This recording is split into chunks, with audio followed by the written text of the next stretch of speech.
All hail the Underwoods. Welcome to part 2 of my review of House of Cards Season 5. If you have not yet seen part 1 of my review, I'll wait.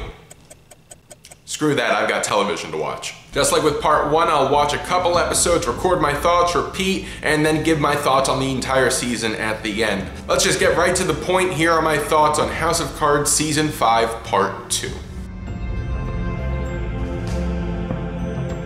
Episodes 7, 8, and 9, or The Life and Times of the Claire Underwood Administration. It was really fun to see the show go gung-ho on President Claire Underwood just midway through the season. It's something that the show has been teasing basically since their season premiere, and I gotta admit, the writers are playing this card much earlier than I would have anticipated. Don't get me wrong, it's very enjoyable, but it makes me more curious on how the show is going to proceed forward, especially since Frank fittingly becomes president again by the end of the 9th episode. Although I want to say, it took us much longer to get to that point than I was anticipating going into the season. I thought the election would have been settled by mid-season, given how the writers have been stringing this out now since season 3.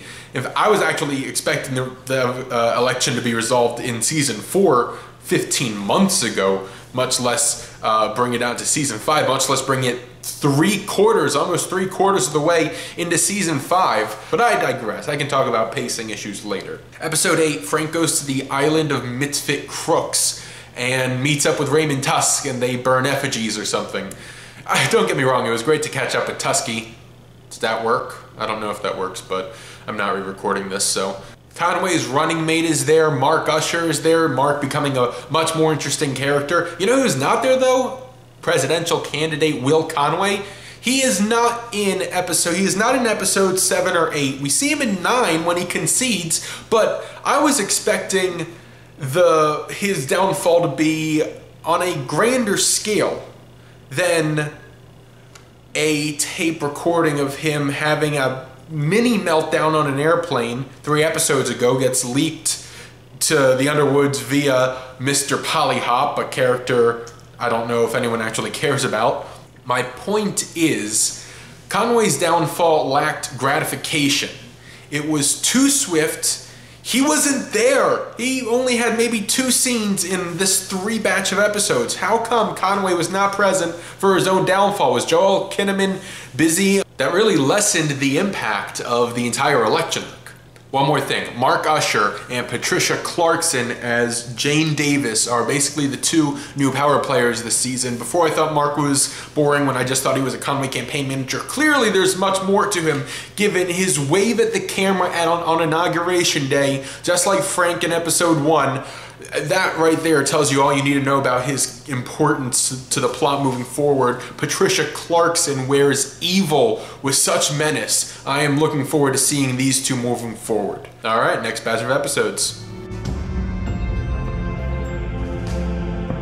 Up to episodes 10 and 11 now. We're almost done, almost all the way through. 10 has a lot of table setting involved.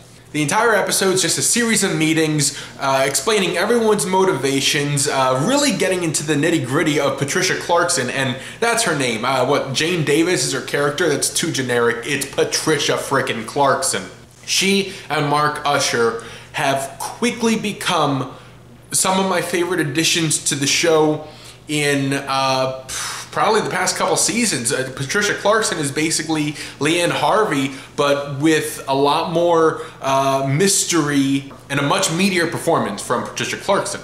So kid journalist blackmails his way into a job at the White House, basically doing to Seth what Seth did to the guy that came before Seth. Hammerschmidt is investigating Zoe's death, but everything Hammerschmidt this year has been incredibly dull. He's not really making much progress. And it's Walker's return at the end of episode 10 that finally kicks off a roller coaster that's in full throttle in episode 11, which is pure conspiracy paranoia thriller. A genre House of Cards hasn't really tapped into yet this season, hasn't really tapped into a fire like this since the final episodes of season 2, when Frank was putting his final moves in play to knock Walker out of the presidency.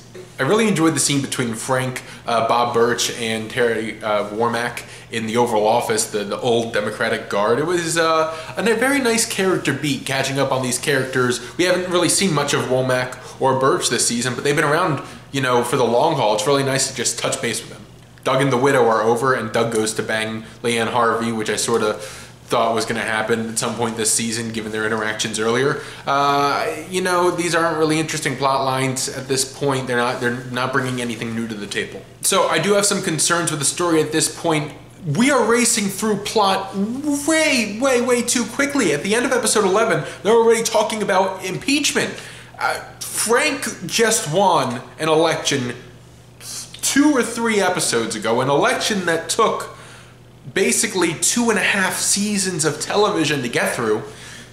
This can't happen. Frank cannot be impeached. You do not spend 2 years of storytelling real estate and then undo it in 2 or 3 episodes. I really hope that's not the route this is going, the show is going, but that's the way they seem to be setting it up. Of course, you know, knowing Frank, there's a lot of scheming left to go on, but the writers have not given the audience time to, you know, digest the events of this season so far. We're just jumping right ahead to the next thing, and I get that incredible plot speed is enticing for a lot of viewers, but it doesn't always make for the best television. Along those lines, Frank and Claire's relationship seems to suddenly have regressed 2 seasons, and they're no longer on the same page. We spent a good amount of season 4 getting them on the same page so that when they won the White House, they could be a team, and all of a sudden, they're not a team again. Again, it seems like House of Cards is regressing a little bit in its characters. I'm willing to see where this goes. We still have 2 episodes left on the season. I think it's time we jump to the payoff. Let me jump to episodes 12 and 13 of House of Cards Season 5. Well, I have wrapped up House of Cards Season 5, and while it's going to take a couple months to process the entirety of this season, I am ready right now to give you my reaction to episodes 12 and 13 of this season, and boy, is there a lot to talk about. The downfall of Frank Underwood happened very quickly. Too quickly, in fact. It was only a couple episodes ago we were seeing his inauguration after 2 seasons of an election campaign. And now he's done, and now he's gone 4 or 5 episodes later? What kind of pacing is that? What's even worse, what I find actually intellectually offensive is "this was the plan all along" spiel that Frank gave to Claire at the beginning of episode 13. This was the plan, a controlled downfall? You are finally the duly elected president of the United States, and you sabotage it just so that you can be on the outside and let Claire do the work on the inside while you're on the outside of politics? What about when you were on the inside of politics and Claire was on the outside of politics, like season 3? You're basically back to the arrangement you were in season 3, where one of you is the president and one of you isn't, but still wants to be powerful. This logic, the show's internal logic, is not making sense. The show would have been better off playing Frank's demise seriously instead of making it look like he masterminded it all along, because, I'm sorry, it's just foolish to buy. So Claire is president, and again, this doesn't have gratification to it. I would have been much more shocked about this development if Claire was not already president, acting president for 3 or 4 episodes in the middle of the season. We've already seen Claire as president. Now you think making her president again? How many times did the presidency turn over this season? 3 times? That's a lot. Frank is in political disgrace. Leanne probably dead. Tom Yates to death. Aiden, the tech guy, is dead. Doug is taking the heat for Zoe's murder. Kathy was pushed down some stairs. So, not really a good couple episodes for Team Underwood, except for Claire Underwood. So it looks like Frank's not getting his pardon, which means season 6 is once again going to be Underwood versus Underwood, even though that made up a good amount of seasons 3 and 4. Why the writers are choosing to once again regress a couple seasons in terms of character arcs, I don't know. Will it pay off? We'll see. Okay, that's a lot to digest. I'm gonna take a moment and then conclude my thoughts on the season as a whole.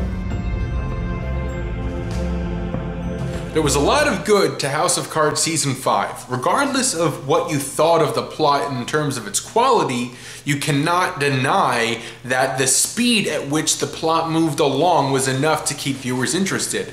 However, it's a double-edged sword. There were severe pacing issues with the season. It took 9 episodes for Frank to win an election and be inaugurated, and then it took 3 or 4 episodes for all of that to be undone. That is not how you pace a season.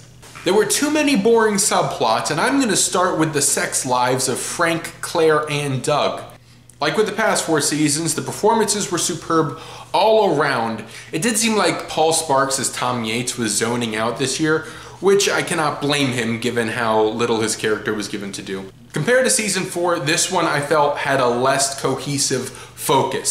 Season 4 had a very thorough narrative. The first half was Frank versus Claire during the primaries against Heather Dunbar, and the second half was the general against Will Conway. 2 very simple to follow plot lines. This season you just had so much going on at the same time, nothing really stuck, no single plot was given a chance to breathe. I give House of Cards Season 5 a B-, just a little bit below Season 4, but still miles better than Season 3, and I look forward to seeing the show once again next year. Thanks for watching my review of House of Cards Season 5. Please let's have a conversation in the comments below. What do you think of this season? Subscribe to my channel if you have not done so already, and stay tuned for more here on TV Junkie.